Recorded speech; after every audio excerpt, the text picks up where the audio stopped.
सबसे पहला क्वेश्चन आता है, now what is environment? It is a composition of living, जिसको बोलते हैं बायोटिक, एंड नॉन लिविंग, जिसको बोलते हैं abiotic.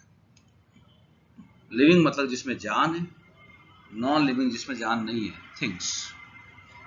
Living things live in their environment, they constantly interact with each other and adapt themselves to conditions in the environment. In the environment, there are different interaction between animals, plants, soil, water, and other living things, other living and non-living things. जैसे जंगल की बात करें तो हिरण dependent किस पे? घास पर। मांसाहारी जीव किस पे डिपेंडेंट है? हिरण पर। तो एक दूसरे की इंटरडिपेंडेंस है। हम हमारी बात करें तो ह्यूमन बींग्स किस पे डिपेंडेंट है? ऑक्सीजन। तो ये इंटरडिपेंडेंस एक दूसरे के बीच में भी रहती है एनवायरनमेंट में। Ecology, ecology is a branch of biology which shows interaction between biotic and abiotic composites. तो इकोसिस्टम का बेसिक पर्पस होता है combination of biotic and abiotic components, और इन सिस्टम में जो इंटरडिपेंडेंस है, एक दूसरे पर जो निर्भरता है, इसको बोलते हैं इकोलॉजी। तो ecosystems are dynamically interacting systems of organisms. अब जैसे इसका एग्जांपल है फूड चेन।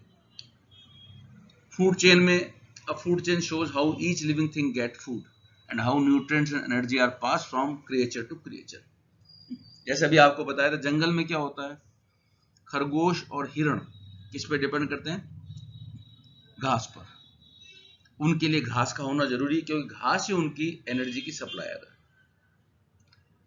उसके बाद जितने भी मांसाहारी जानवर हैं वो किस पे डिपेंड करते हैं?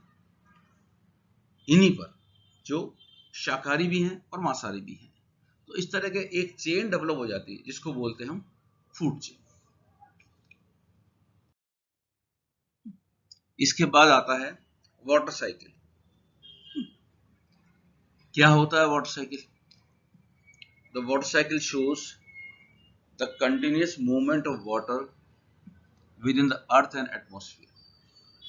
Liquid water evaporates into water vapour, condense to form clouds and precipitates back to earth in the form of rain and snow. कुल मिला के रोज हम देखते हैं जो जमीन पर पानी है वो इवेपोरेट होके ऊपर चला जाता है एटमॉस्फेयर की तरफ। प्लांट्स से जो पानी ऊपर निकलता है इवेपोरेशन होके, उसको बोलते हैं ट्रांसपिरेशन। ये भी आकाश की तरफ चला जाता है।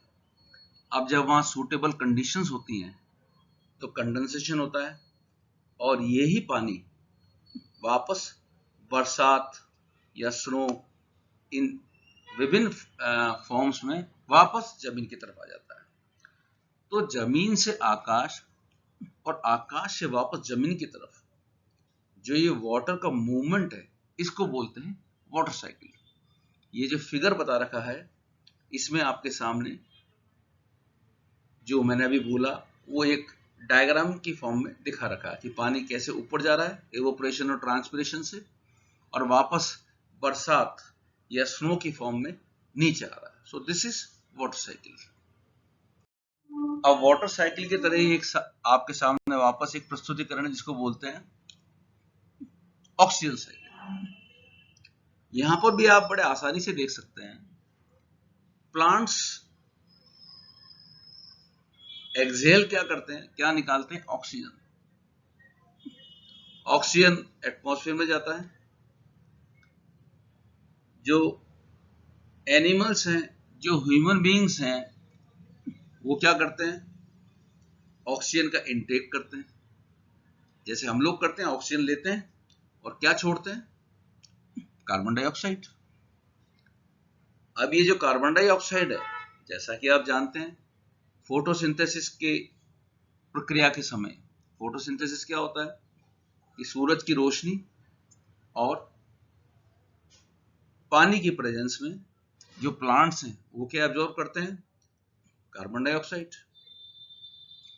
कार्बन डाइऑक्साइड को ये एब्जॉर्ब करते हैं और वापस एक्सेल यानी क्या निकालते हैं? ऑक्सीजन।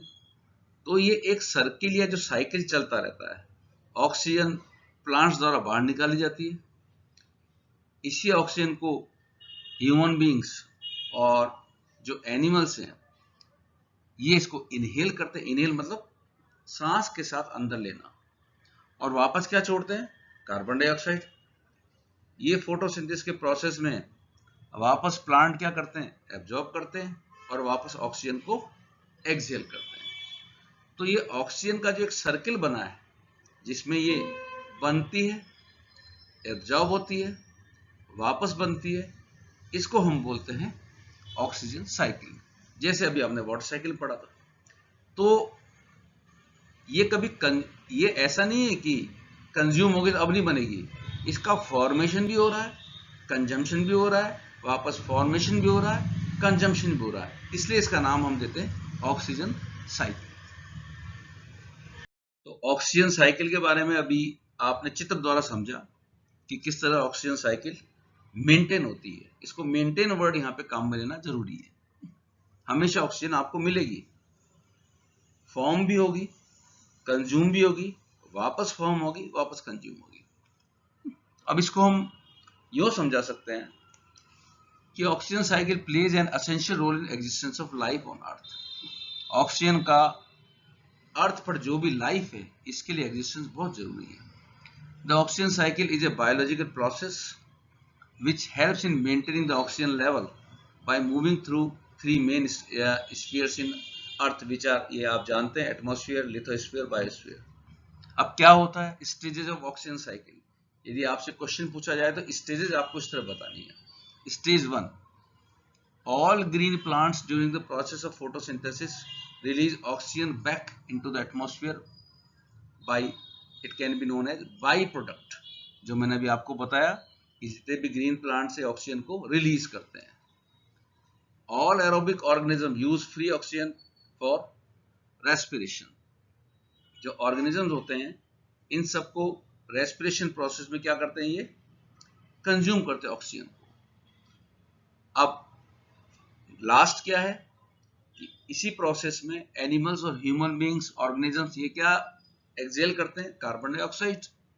और यही carbon dioxide plants during photosynthesis consume करते हैं और वापस ऑक्सीजन को रिलीज करते हैं। तो ऑक्सीजन की बैलेंसिंग रहती है, ना तो ऑक्सीजन कम होती है, ना ही ऑक्सीजन ज्यादा होती है। Thank you.